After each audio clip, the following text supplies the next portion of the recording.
علیکم ورحمۃ اللہ وبرکاتہ۔ الحمد للہ وکفا وسلام علی حبیبہ المصطفیٰ، اما بعد فاعوذ باللہ من الشیطان الرجیم، بسم اللہ الرحمن الرحیم۔ ان اللہ وملائکتہ یصلون علی النبی یا ایہا الذین آمنوا صلوا علیہ وسلموا تسلیما۔ اللهم صل على سيدنا مولانا محمد معدن الجود والكرم وآله وأصحابه الكرام وابنه الكريم وبارك وسلم صلاة دائمة سرمدا أبدا۔ بسم الله الرحمن الرحيم۔ ستجدون آخرين يريدون أن يأمنوكم ويأمنوا قومهم إلا الذين يصلون إلى قوم بينكم وبينهم ميثاق أو جاءوكم حصرت صدورهم أن يقاتلوكم أو يقاتلوا قومهم ولو شاء الله لسلطهم عليكم فلقاتلوكم فإن اعتزلوكم فلم يقاتلوكم وألقوا إليكم السلم فما جعل الله لكم عليهم سبيلا۔ صدق الله مولانا العظیم۔ مگر وہ جو ایسی قوم سے تعلق رکھتے ہیں کہ تم میں ان میں معاہدہ ہے، یا تمہارے پاس یوں آئے کہ ان کے دلوں میں سکت نہ رہی کہ تم سے لڑ سکیں یا اپنی قوم سے لڑیں، اور اللہ چاہتا تو ضرور انہیں تم پر قابو دیتا تو وہ بے شک تم سے لڑتے، پھر اگر وہ تم سے کنارہ کریں اور نہ لڑیں اور صلح کا پیغام ڈالیں تو اللہ نے تمہیں ان پر کوئی راہ رکھی۔ ستجدون آخرین یریدون ان یأمنوکم ویأمنوا قومهم كلما ردوا الى الفتنة ارکسوا فیہا فإن لم يعتزلوكم ويلقوا إليكم السلم ويكفوا أيديهم فخذوهم واقتلوهم حيث ثقفتموهم وأولئكم جعلنا لكم عليهم سلطانا مبينا۔ اب کچھ اور تم ایسے پاؤ گے جو یہ چاہتے ہیں کہ تم سے بھی امان میں رہیں اور اپنی قوم سے بھی امان میں رہیں، جب کبھی ان کی قوم انہیں فساد کی طرف پھیرے تو اس پر اوندھے گرتے ہیں، پھر اگر وہ تم سے کنارہ کریں اور صلح کی گردن نہ ڈالیں اور اپنے ہاتھ نہ روکیں تو انہیں پکڑو اور جہاں پاؤ قتل کرو، اور یہ وہ ہیں جن پر ہم نے تمہیں صریح اختیار دیا ہے۔ یہ آیات بینات اور ان کا ترجمہ۔ دو آیتیں میں نے تلاوت کی ہے، یہ سورہ نساء کی 5ویں پارے کی آیت نمبر 90 اور آیت نمبر 91۔ ان دونوں آیتوں میں بات جو چل رہی ہے پیچھے والی، اللہ تبارک و تعالیٰ نے جو فرمایا کہ کافروں میں سے کسی کو اپنا دوست مت بناؤ، یہ پیچھے بات گزر چکی ہے، اور ان میں کسی کو نہ دوست ٹھہراؤ نہ مددگار۔ اور بات یہ بھی چلی، اللہ تعالیٰ نے فرمایا کہ اللہ جسے گمراہ کر دے اسے کوئی ہدایت نہیں دے سکتا۔ صاف آیت یہ ہے، وَمَن يُضْلِلِ اللَّهُ فَلَن تَجِدَ لَهُ سَبِيلًا، اور جسے اللہ گمراہ کر دے تو ہرگز اس کے لیے کوئی راہ نہ پاؤ گے۔ یہ آیتیں گزر چکی، یہ کن کے متعلق ہے آیتیں؟ یہ منافقین کے لیے۔ منافقین کی بات کافی دنوں سے چل رہی ہے، آیتیں منافقین کی صفات اور ان کے احکام کے بارے میں اور ان کی شناخت کے بارے میں گزر چکی ہیں کہ کیسے کیسے منافقین کہاں کہاں قطر بینی کرتے ہیں اور کتنا نقصان پہنچاتے ہیں۔ منافق کو اس سے قبل بھی میں نے بتایا تھا، وہ چوہے کی مثل ہے، گھروں کے اندر چھپے ہوئے چوہے کی مثل ہے۔ چوہا دیکھنے کے لیے تو ایسے ہی لگتا ہے کہ ایک غیر مضر جانور ہے، کچھ نہیں کرے گا، نہ وہ بھولا بھالا تو ہے لیکن مین تار کاٹ دیتا ہے۔ گھر کے اندر کبھی الیکٹریسٹی کی پوری وائر کاٹ لیتا ہے، کھا جاتا ہے، اور کبھی گیس پائپ کو کاٹ دے تو آگ بھی لگ سکتی ہے، کپڑوں کی تھیلیوں کو کاٹ دیتا ہے۔ تو گھر کے اندر تو موجود ہے، اس کو اگر ہلکے میں لے لیا جائے تو بڑی بڑی چیزیں کاٹ دیتا ہے۔ اسی لیے کہا ہے کہ اس کو اپنے گھر سے نکالو۔ اب ظاہر سی بات ہے چوہا مارنے کی دوائیں بھی ملتی ہیں، کسی نہ کسی طرح آپ اپنے گھر سے چوہے نکالتے ہیں، یا تو دوا دے کر کے، یا تو ایک علاج ہے کہ بلی پال لیتے ہیں، بلی کی آواز سے بھی چوہے چلے جاتے ہیں۔ تو منافقین کے متعلق یہی کہا گیا ہے کہ وہ جماعت میں چھپے ہوئے ایسے لوگ ہیں جو تمہاری مین تار کاٹتے ہیں، مین تار کو کاٹتے ہیں۔ کبھی مسلمان بن کر کے کوئی منافق جماعت کے درمیان رہتا ہوگا، چہرہ بھی ہوگا، ٹوپی بھی ہوگی، کپڑے بھی ہوں گے، ساری چیزیں، نمازیں بظاہر پڑھتا بھی ہوگا، لیکن دوستی میں بیٹھے بیٹھے ایسی جگہ تمہارے وہ وار کرے گا کہ سیدھے تمہارا کنیکشن مدینے سے چھوٹ جائے۔ جیسے اچانک دوستی یاری میں باتیں کرتے کرتے ذہن میں یہ بات ڈال دیا کہ رسول پاک صلی اللہ تعالیٰ علیہ وسلم مر کر مٹی میں مل چکے، معاذ اللہ، اب تو ان سے کیا تعلق رکھتا ہے؟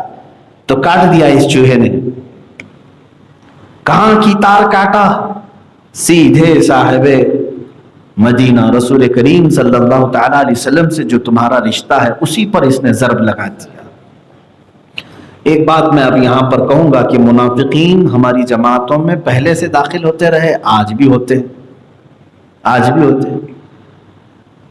ایک بہت بڑا انگریز ہے، اس نے کہا تھا کہ مسلمانوں کو قابو میں کرنا ہے، غلام بنانا ہے تو کچھ صورتیں ہیں، جس کو اقبال نے اپنے شعر میں ترجمانی کرتے ہوئے کہا ہے۔ انگریز نے یہ کہا کہ یہ مسلمان جلدی غلام بنتے نہیں، مر جاتے ہیں، کٹ جاتے ہیں، لیکن پھر کھڑے ہو جاتے ہیں۔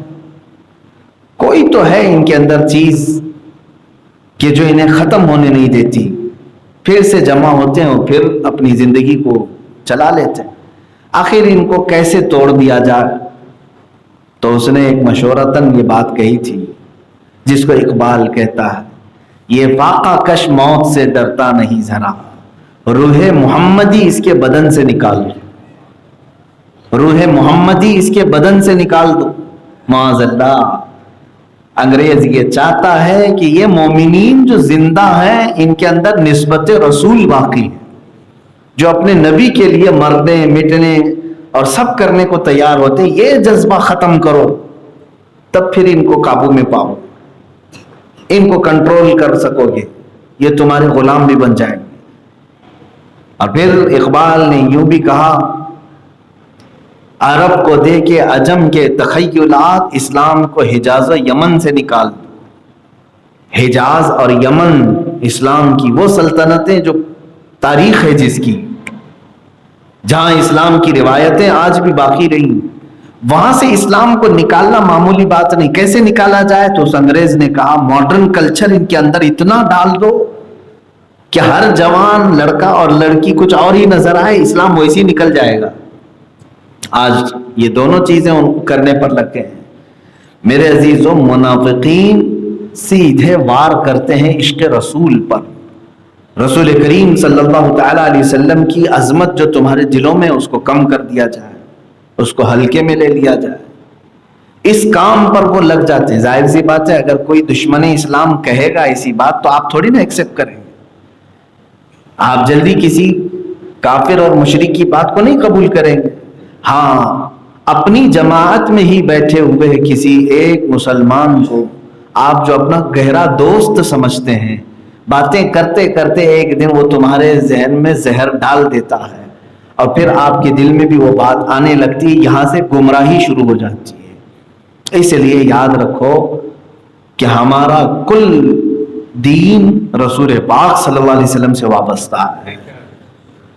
بہت سادہ سا ہے اصول دوستی اپنا، بہت سادہ سا ہے اصول دوستی اپنا، جو ان سے بیگانہ ہو وہ اپنا ہو نہیں سکتا۔ جو رسول پاک صلی اللہ علیہ وسلم سے دور کرے وہ ہمارا نہیں ہو سکتا۔ اب یہاں دیکھیں، منافقین کے متعلق جو آیتیں آئی ہیں، ابھی میں اس پر جا رہا ہوں کہ یہ لوگ گھروں کے اندر، جماعت کے اندر، محلوں کے اندر، بڑے شہروں کے اندر بنام مسلمان رہتے ہیں، لیکن اسلام کی قطر بھی نہیں کرنا چاہتے ہیں، جڑیں کاٹتے ہیں۔ مومنین میں پارا پارا کرنا، ٹکڑے ٹکڑے کرنا، اس پر وہ لگے رہتے ہیں۔ آپ کو معلوم ہے ایک مثال میں دیتا ہوں. ہیمفرے نام کا ایک شخص مستشرق، اس کی کتاب ملتی ہے آج بھی مارکیٹ میں، کتاب مل جائے گی ٹرانسلیٹڈ، ہم نے اردو میں بھی پڑھا، اس نے انگریزی میں لکھا ہے کتاب. وہ بچپن سے قسم کھا کر کے نکلے ہوئے لوگ جو یہودی ہوتے ہیں، یعنی نسلاً یہودی ہیں، لیکن بچپن میں ہی ان کو قرآن کا حافظ بنایا جاتا ہے. یہودی ہے وہ ہیمپرے، اس نے خود لکھا ہے کہ اس کے کئی ساتھی جو یہودی تھے انہوں نے قرآن کی تعلیم لی، پورے حافظ قرآن بنے اور دوسرے علوم بھی حاصل کیے. پڑھنے کے بعد ان کا مشن صرف یہی تھا کہ وہ قسم کھا کر کے نکلتے تھے کہ مسلمانوں میں ان کے عقائد میں ہم سیندھ ماریں گے، اتنا پڑھیں گے ان کی کتابیں کہ ان کے ویک پوائنٹس نکال کر کے ان کے اندر شک پیدا کریں گے، ان کے ذہنوں میں شک پیدا کریں گے اسلام کے متعلق، بانی اسلام کے متعلق، قرآن کے متعلق. اس کام کے لیے وہ اپنی پوری زندگی علم دین حاصل کرنے میں لگا دیتے ہیں جبکہ وہ مسلمان نہیں ہوتے.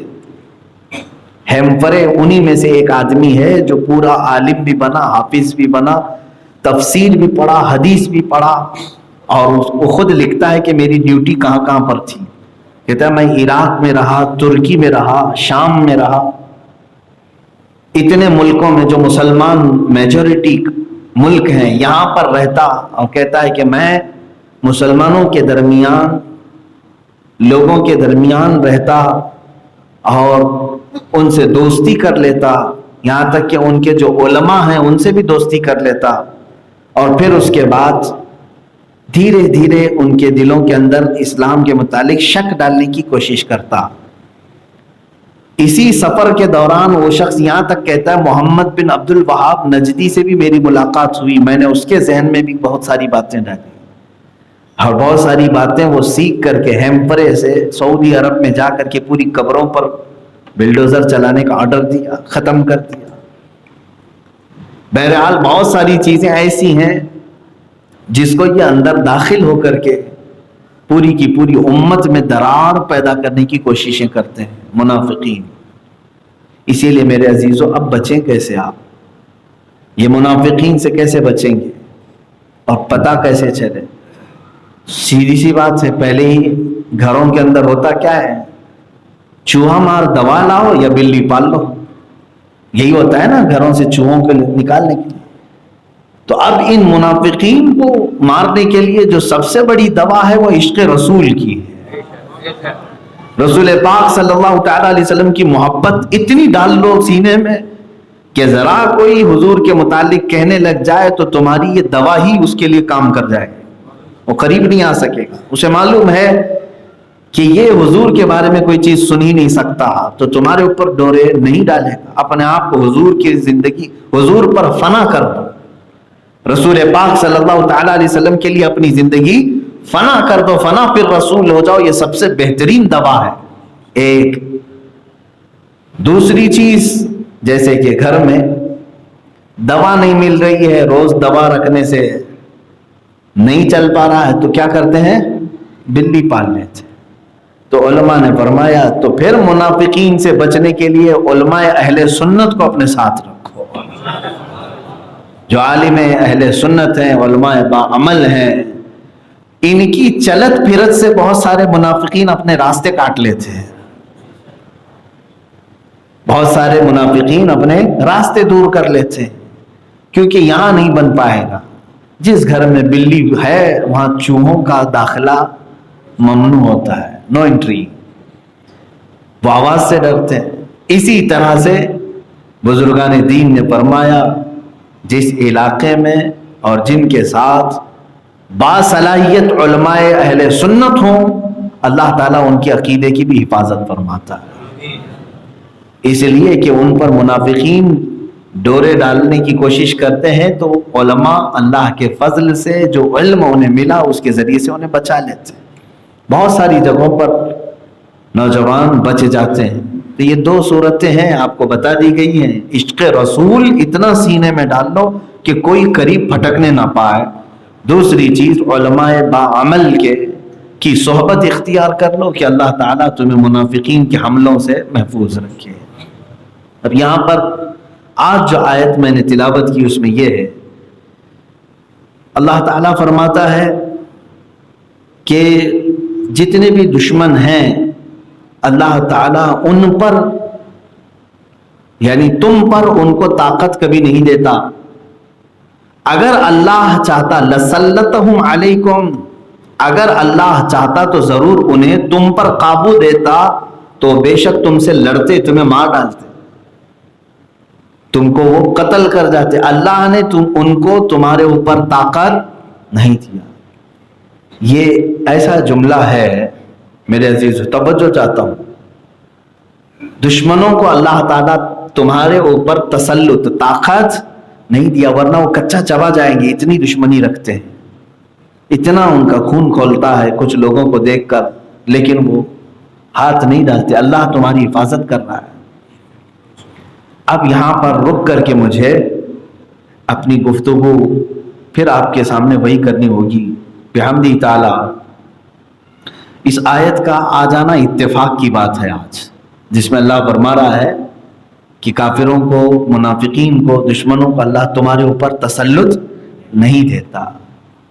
کل کی بات ہے، کل شنیچر، کل ہی کی بات ہے کہ آپ کا یہ فقیر قادری مرکز اہل سنت بریلی شریف میں حاضر تھا۔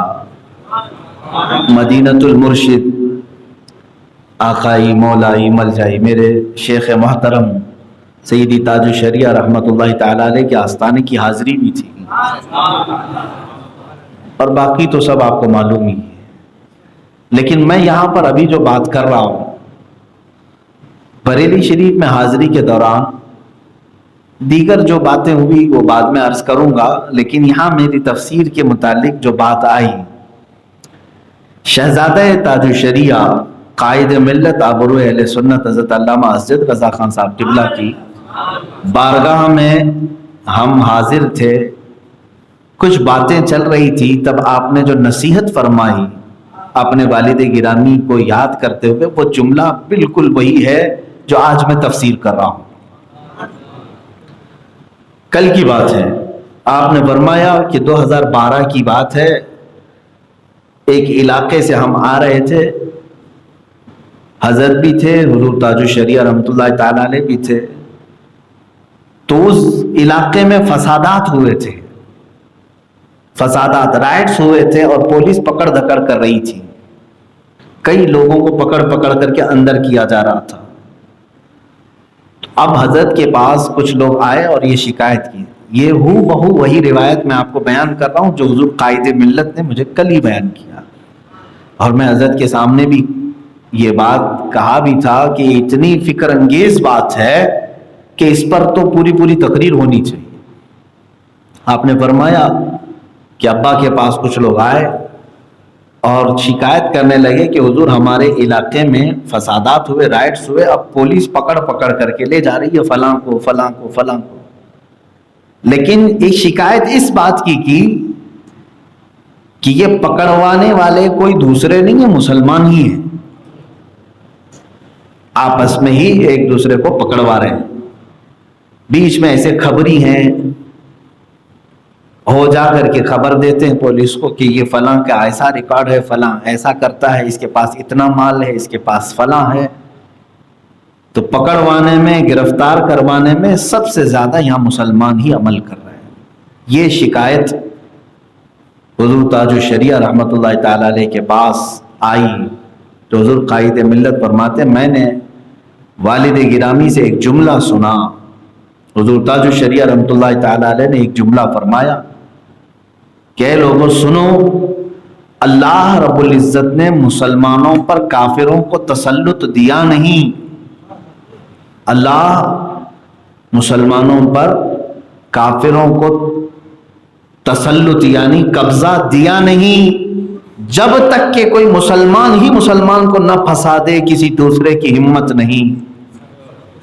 آپ نے فرمایا جب تک مسلمان ہی مسلمان کو اس طرح نہ پھنسائے، اس وقت تک دشمنان اسلام کی یہ ہمت نہیں ہوتی کہ عاشقان رسول کو وہ پکڑ سکے۔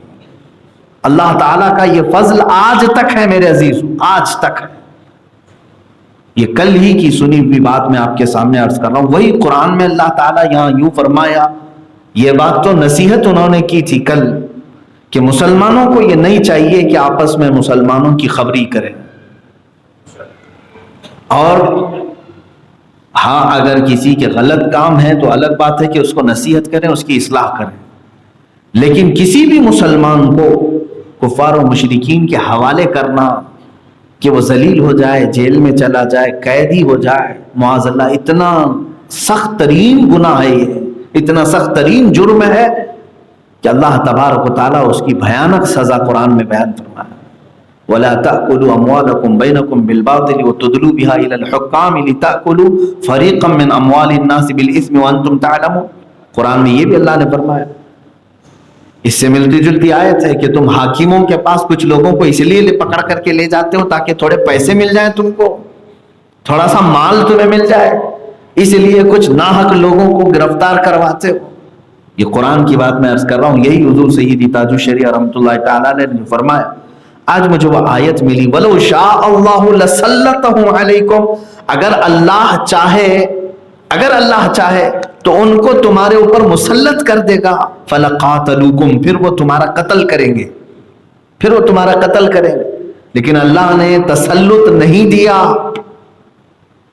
میرے عزیزو، اس سے قبل بھی میں نے کہا تھا، تم بڑی چھوٹی سی تعداد میں ہو اور ایسے رہتے ہو جیسے 32 دانتوں کے بیچ میں تنہا زبان رہ رہی ہے، دبتی کسی سے نہیں، دانت سب نوکیلے ہیں، ہلکے سے گوشت کو بھی قطر دیں، لیکن جو نرم ملائم زبان ہے وہ 32 دانتوں سے بھی بچی رہتی ہے۔ یہ ظاہر سی بات ہے، یہ حفاظت ہے۔ اللہ تبارک و تعالیٰ تمہاری بھی حفاظت فرمائے گا جب تک کہ کوئی مسلمان کا دشمن نہ بنے۔ آپس میں جب مسلمان کسی مسلمان کی دشمنی کرے تو حضرت نے یہ فرمایا کہ یہیں سے خسارہ ہے۔ اب ایک حدیث پاک میں یہ بھی بتا دوں، قاتل اور مقتول دونوں دوزخ میں جائیں گے۔ قاتل اور مقتول، قتل کرنے والا اور جس کو قتل کیا گیا ہے وہ بھی، دونوں دوزخ میں جائیں گے۔ بات سمجھ میں آ رہی ہے آپ کو؟